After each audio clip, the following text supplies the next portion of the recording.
So hi, everybody. Welcome to the Sweet Spot Global Leadership Summit, where we are speaking all week how visionary organizations and leaders can thrive from the inside out. And I have the amazing honor to have my wonderful friend, mentor, and previous boss, Michael Morrison, here today. Michael, I'm so honored that you've decided to come and talk to us today and share your thoughts really about the changing landscape of business and leadership.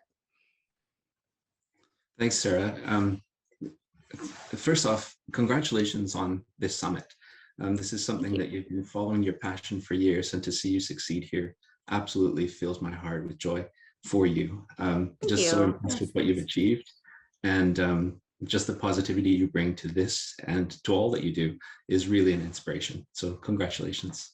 Thanks, Michael. I know you and I have talked about this kind of idea for years. And so the fact that I'm actually here doing it and serving people in the way that I am now in my coaching and in my career and everything is amazing. And I want to share with everybody here that you've been a really big part of that, as, you know, my encourager and supporter, and, you know, kind of connecting me with all of these bodies of knowledge over the years, especially before I got my MBA. You know, you sort of helped open the doors to all of this knowledge out there. So I'm really honored and excited that you're here today to talk with us about your perspectives.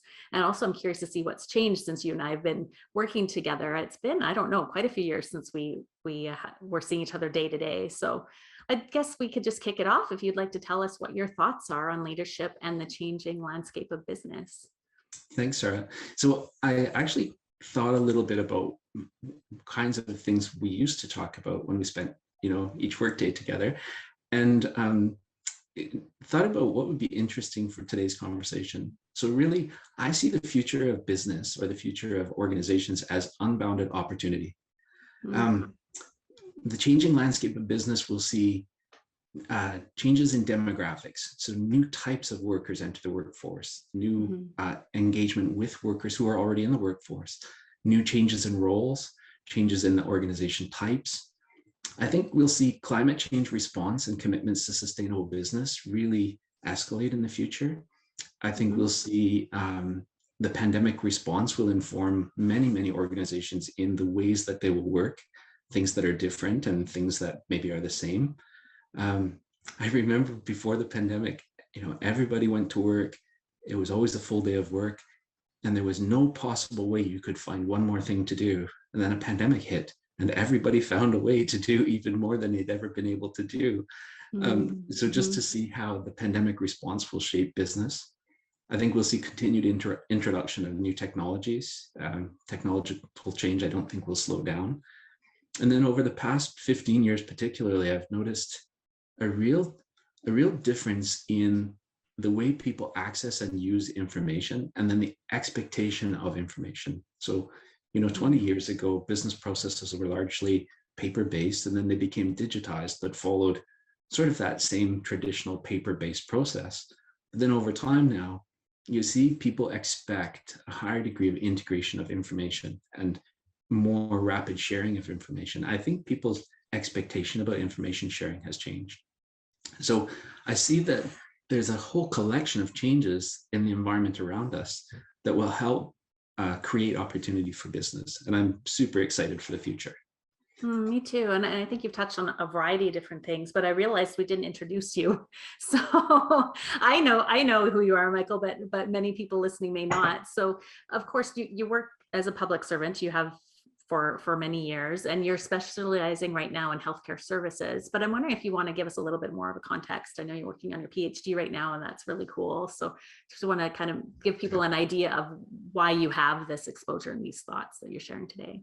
Thanks. Yeah, I'm actually a career public servant. I've been in the public service for about 25 years or so. And all throughout my career, though, I've been very fortunate to be able to work with smaller organizations or other organizations as a consultant. So in addition to my public service work, I've had quite a number of years in consulting. I've also been very fortunate to be associate faculty in a business school since 2008. So I've had the opportunity to kind of keep abreast of changes in academia and changes in sort of business teaching, business approaches to teaching business. Yeah, I do work currently in healthcare support services, and I find that it's an absolutely exciting time to be in support services and healthcare. There's never a dull moment, and very, very fortunate with the team that I get to work with. The level of professionalism and dedication I see each day it's incredible.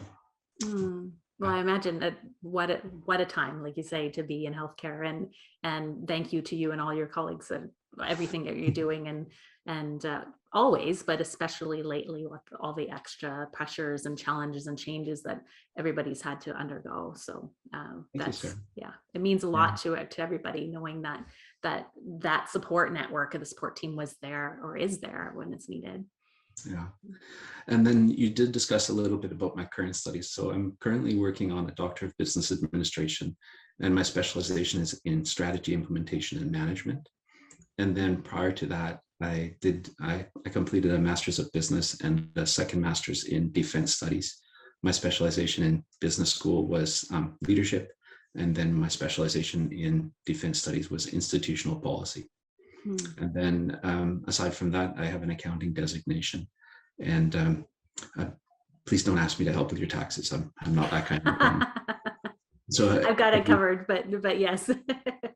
I do have the sort of the rational analytic side of sort of business in the back of my mind when I think of organizations, but the majority of my focus and my study has been in the people side of business. Mm-hmm. Because I think that's what business is what organizations are. They're people doing things. Absolutely. And so thinking about what are the critical success factors for organizations to take advantage of this unbound opportunity?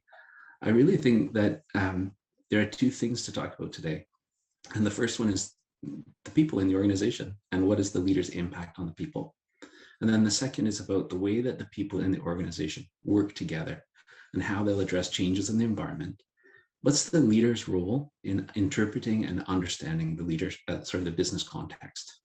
So we'll start off a little bit with talking about the people, and then a little bit later on, we'll talk about the leader's role in organizational context.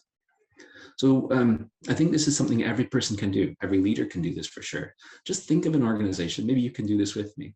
Think of an organization that you've been part of, or a group that you've been part of, that you've been proud to be part of it.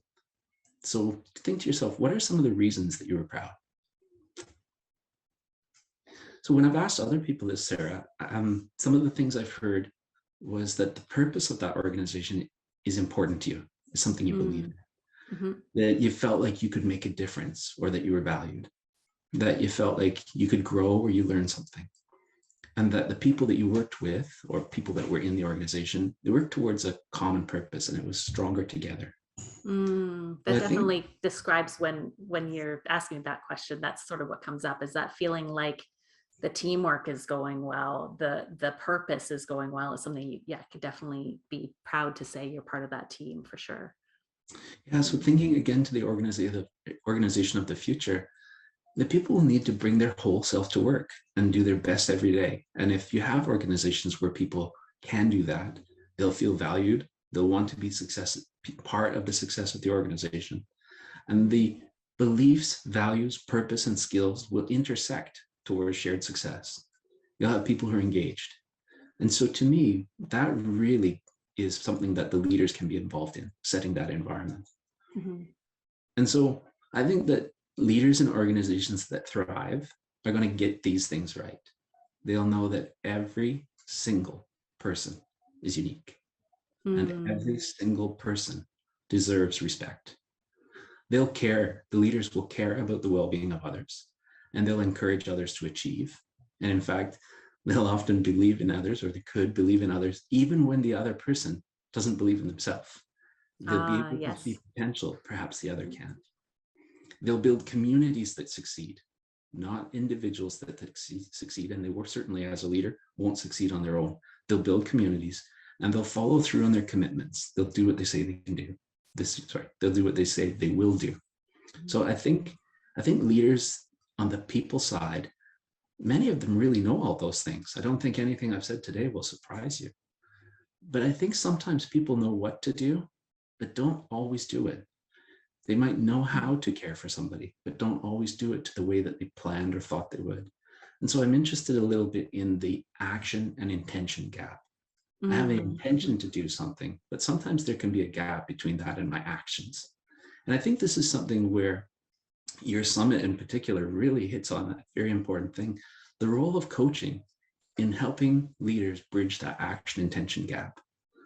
So I think on the people side of opportunity, leaders have a very important role, and leaders, as they develop their way of being, can be supported as by a coach in helping them bridge that action intention gap. No, and I think that slows the process down. That I think one of the big pieces around having a coaching conversation, whether it's a formal coach or a mentor, or, you know, your business buddy or whoever that's going to be, will really so it slows it down so you can integrate and really be deliberate. I think what can happen, part of why there's a barrier to implementation, is people get overwhelmed with the things. There's so many things going on. There's so many meetings. There's not really time to breathe, but you know, in the day sometimes. So that intention could be there, but getting it into actual action, I think we need to slow down. Absolutely. And I think coaching really brings out the things that the leader already knows, and then supports them just to be more consistent. So as you said, slows them down, but then creates a space for them to be reflective. And I'll talk a little bit more about reflection in a minute. So I think overall, no surprise there. The organization of the future will absolutely depend on the people, and it will depend on leaders who are able to lead people. And I think that even the strongest leader can be supported by either a coaching conversation or a mentor, just as you said, because I come back to together we're stronger than anyone is alone. The next thing I think for leaders to focus on really is the environment. And so the environment of business, we talked a little bit at the start about some of the factors that have changed, but the environment of business has changed, and they'll continue to change. Our view of organizations at that point should also be adapting. So, you know, we think back to the organization that we joined or that we're part of or that we created, and we have a mindset about it. But the world changes very quickly. The people that we work with change. They don't live the same as they did the day before. So I think we need to be thoughtful about the way that the organization can adapt. So I'll just ask you, like, picture very clearly, just take a second to think very clearly. Picture an apple. Okay. Let me know when you got an apple in your mind. Got it. Yes. Okay. What color is it? I went with a green apple, surprisingly. What type is it? Can you, you know? I'm thinking of the kind of like the Granny Smith crispy kind of thing. Yeah. Okay. So just reflecting on your life, if I would have asked you at any time in your life, would you always describe a green apple? A Granny Smith apple? Probably not. I have red apples on my counter right now. So why green popped in my mind? I have no idea. Right. So your own vision of an item changes over time. The way you conceptualize it changes over time. And did you know that while you were thinking of your apple, I was actually thinking of an ambrosia apple grown in BC, not a green apple, not a Granny Smith, kind of yellow and red speckled. We were both thinking apple though, right? And so we have this idea that we're saying the same thing, but we're really not. We're talking about two different things. They're similar, but they're quite different. And so organizations are changing, but we have this intersubjective meaning where you'll interpret it differently based on your context at a given time, and I'll interpret it differently based on my context at a given time. And yet we assume that everybody has the same vision, the same idea. So when I talk about an organization, if I would talk about, for example, a not-for-profit or a startup or a tech company, right away, people that you're talking with have a meaning, a picture, but it's probably quite different than yours. Now, there may be similarities for sure, but when you really think deeply about it, I bet that their differences are quite substantial. And so I think when I'm thinking about the environment, that's just to showcase that the environment is really kind of a subjective thing. Like the leader needs to be able to interpret the context, and they need to be able to work with others to create shared meaning. And so that means that I think we need to think a little bit differently about strategy, a little bit different about structures, and then we'll talk a little bit about what it means for leaders to be able to respond. Okay. So thinking about strategy, the classical view of strategy, it's competition. Let's define our competitive advantage. Let's determine how to improve our market share. It's about winning. And it had the mindset almost of Darwinism, survival of the fittest. Mhm. But I think that there's a lot of challenge to the idea of survival of the fittest, because maybe it's really just the best fit for the situation at that time. That the characteristics that made you the fittest just in that moment actually could be a hindrance for you in the future. And so I think about leadership styles.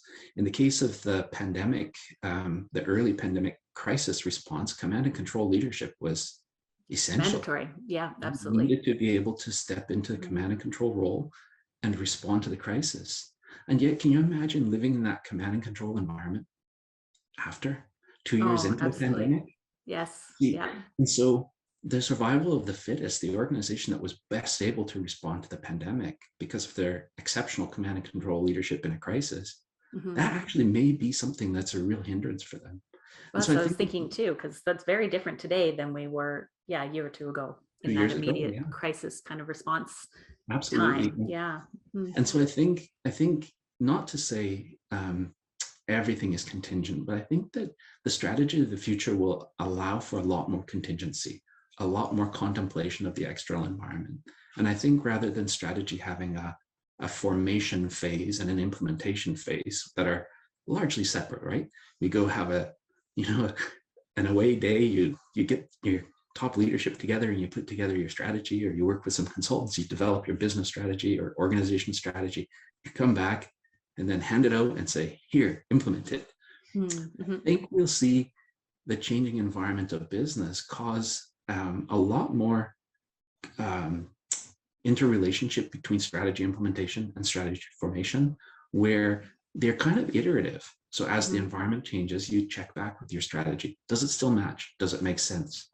And I Right. And I've think been that seeing that in the board work I'm doing. We have a 3-year plan, but within even a 1-year cycle, we have tweaked and adjusted and adapted, and we have to. And I think that's a natural response. And I can't imagine strategy wasn't that way in the past, but maybe it's a little more fluid than it's been.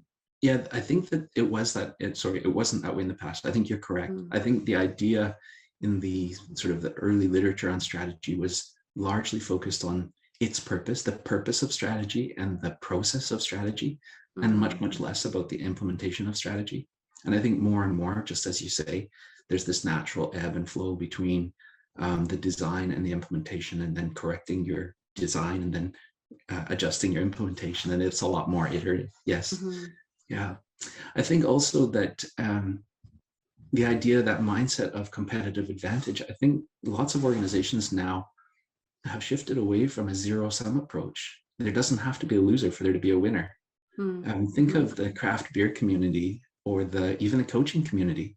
The more coaches there are, the better off the coaches will be, because it's actually driving growth in the industry for everyone. It's new Mm-hmm. opportunities for coaching that maybe weren't there before.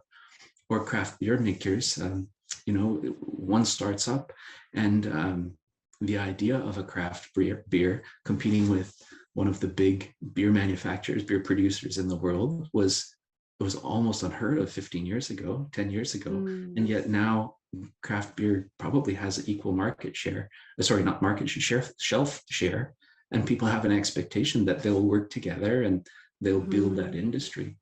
So And I there's think this sort of range of choices. Then that's part of, I think, the interest in it. There's so many options. exactly. So Mm-hmm. like coaching and like craft beer, if business of the future treats strategy as zero sum, then it can be a bit stifling and actually limit the opportunity for growth in industries altogether.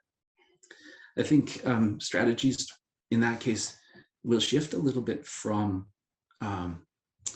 specificity and approach towards clarity of purpose. So Oh, okay. strategy will have clarity of purpose, where every person in the firm is crystal clear on what the objective is and the why. But the how is going to be left a little bit more to the people within the organization who are able to bring their best self to implementing that strategy. So instead of telling me what to do, tell me what needs to get done and why, and invite me to do my very best to achieve it.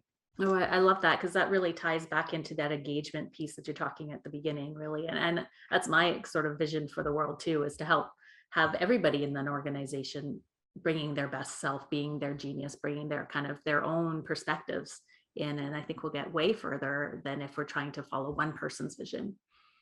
Yeah, I think so too. And so as we talk about, that link between implementation, the people within the organization that do the business, that implement the strategy, they begin more closely tied to the people who create the strategy. And maybe that becomes something that gets worked on more and more together. And then you can see how, rather than saying our strategy is to achieve X by using certain resource, our strategy could still be to achieve X, but now by inviting that resource to participate to its best.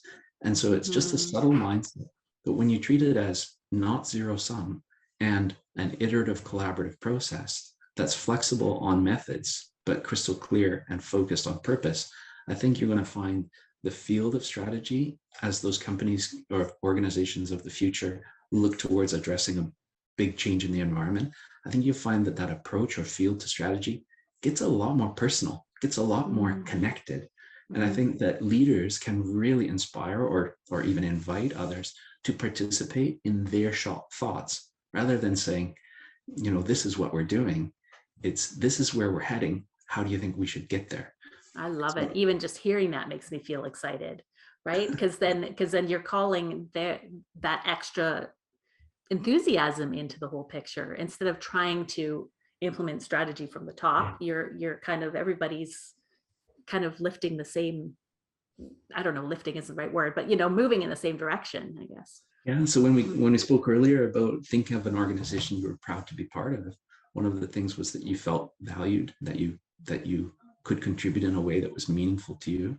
And so just thinking about applying that to the leader's work and strategy, you can see that there's something that's pretty easy to know to do it. It's just about doing it. We talked a little bit about strategy formation and implementation, but then I think another thing that strikes me is we have some classical views of organization structures. And so I just invite you to think of an org chart, an organization chart of any organization you've ever been part of. And historically, people think of them as like functional or geographic, team-based or division-based, hierarchical or network. But I wonder, in your mind again, just picture an organization chart and just think of an organization you've worked in that had an organization chart. And I'll ask, did that organization chart describe your relationships in the organization? I mean, it might have described the duties and accountabilities assigned from your superior position to your position, but really, did it show the people that you worked most with, the ones that you connected with? Right. No, because would have been across. Exactly. So that quite a different. They don't represent the flow of information and actually the connections between the work. And so we use these simplifications to describe organizations, and then we use specific language. And again, it's like the idea of the apple that we talked about earlier, where you thought of a green apple and I like Granny Smith, and I thought of ambrosia. Within the organizations, these organization charts or these structures, they've become almost a shorthand for our vision of the organization. But often enough, they don't really represent the organization. They don't really represent the process or the structures.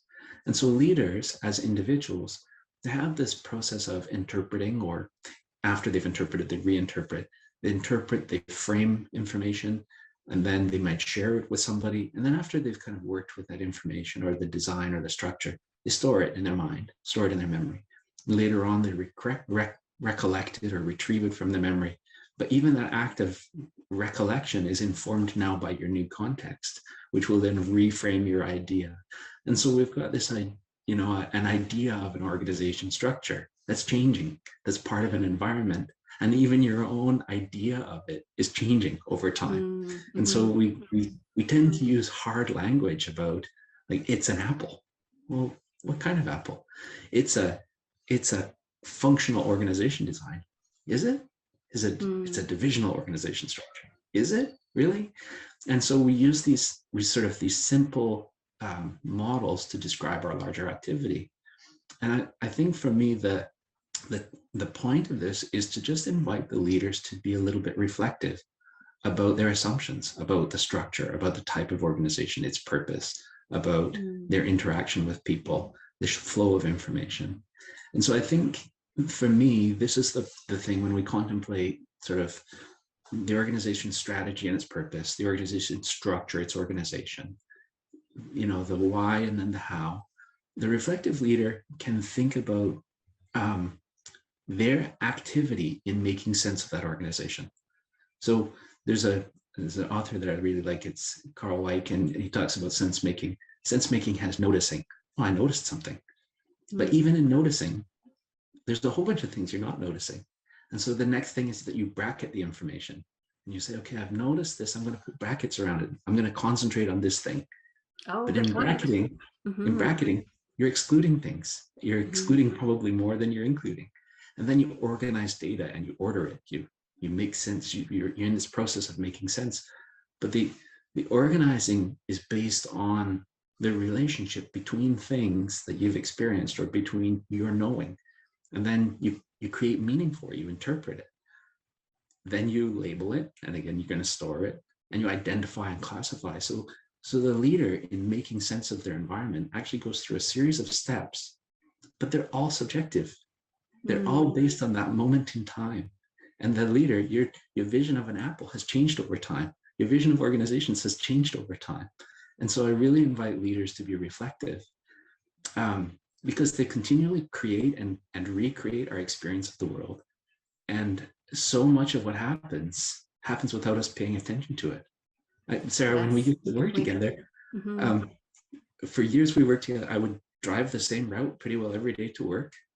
A couple of years later, I was at a completely different job, a completely different organization. And still on my way to work, sometimes I would make that same turn, right, going to the place I used to go, just based on habit. And so I had to think about, so what's behind this? And some of it was habit, unconscious, and other parts of it were, oh, this is the time of day, the light looks this way. And so there's, the environment causes me to go a certain way because I'm used to it. So I think for the reflective leader, one of the things they can really do is pay attention and then take time. And I know we talked about rush and how the world around us, it seems like coaching provides an opportunity to slow down, but take time and think about yourself and your environment.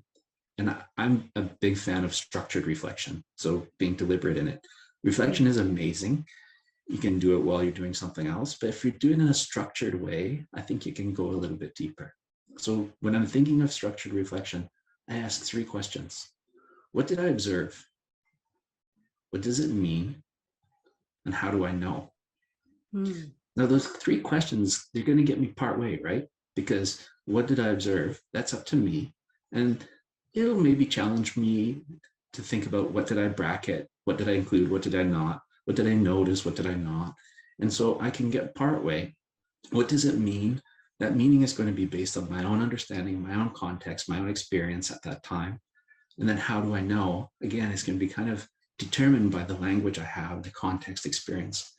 And so here's where I really, really think coaching is an enormous help to leaders, because the coach can ask, what did I observe? What else did you observe? Why did you observe that? What was the environment where you observed that? And see, you can ask the deeper questions with another and evoke things through dialogue that maybe in your self-reflection, you won't get quite as deep. So I really encourage self-reflection in a structured way.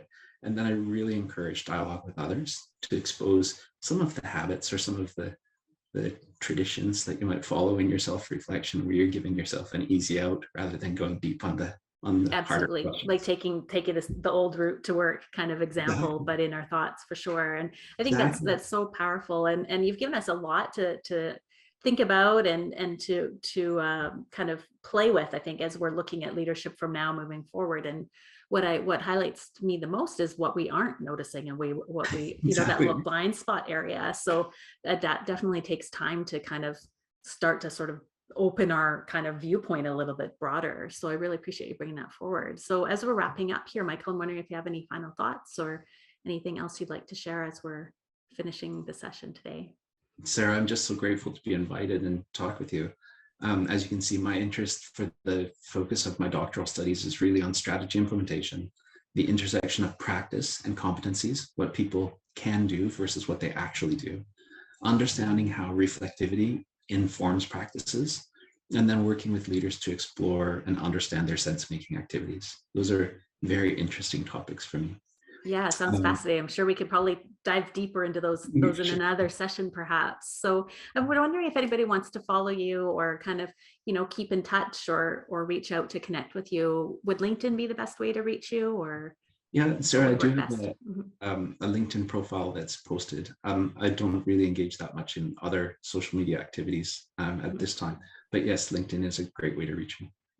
Great. Yes, because I think, while you aren't necessarily selling services here, I still think there will maybe people out there that are fascinated at what you're having to share with us today and might want to connect and, collaborate or share thoughts and network.